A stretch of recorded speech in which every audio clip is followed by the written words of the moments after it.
మాజీ చదువుల మంత్రి సబితమ్మ ముగ్గురు కొడుకులు 3 ఫామ్ హౌజులు కట్టిర్రు.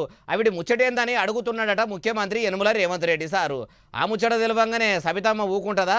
పొద్దుగల లేసుడుతోనే ఫామ్ హౌజులు ఏడగట్టినవురా అని కొడుకు కార్తిక్ రెడ్డిని అడిగితే ఇట్లా చెప్పుకొచ్చిండట. అయ్యా పటోళ్ళ కార్తిక్ రెడ్డి గారు ఇక మీ పలుకులు వినబెట్టుండ్రి. కొత్తగా నేర్చిరు ఇప్పుడు సబితమ్మ నీ ముగ్గురు కొడుకులకి 3 ఫామ్ హౌజులనే దాని సంగతి ఏందని అడుగుతున్నాడు. పొద్దుగాల మా అమ్మ లేచి నాకు అడుగుతున్నది, అరే 3 ఫామ్ హౌస్ ఏడగట్టినవరా అని నాకు అడుగుతున్నది. మీ అమ్మ అంత మంచిగా అడిగినప్పుడు మీరేం చెప్పిండ్రు సారు? నేను చెప్పినా మా అమ్మ నాకు తెలియదు, బహుశా ముఖ్యమంత్రి గారు నా కోసం 3 ఫామ్ హౌస్ కట్టి గిఫ్టీని తయారు పెట్టిండేమో అనుకుంటున్నా. ఇన్నారా ఇట్లా అంటున్నాడు.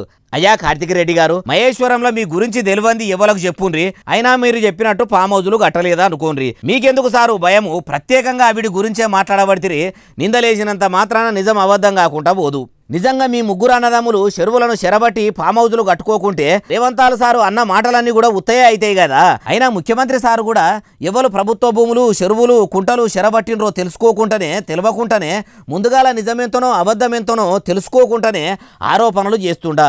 అంత తెలియని సారు తెలంగాణకు ముఖ్యమంత్రి అయ్యిండా అంటుండ్రు. కార్తిక్ రెడ్డి గారు మైకు పట్టుకొని మరి 3 ఫామ్ హౌజుల ముచ్చట ముంగటేసి ప్రత్యేకంగా మాట్లాడుతుంటే చూసినోళ్ళు.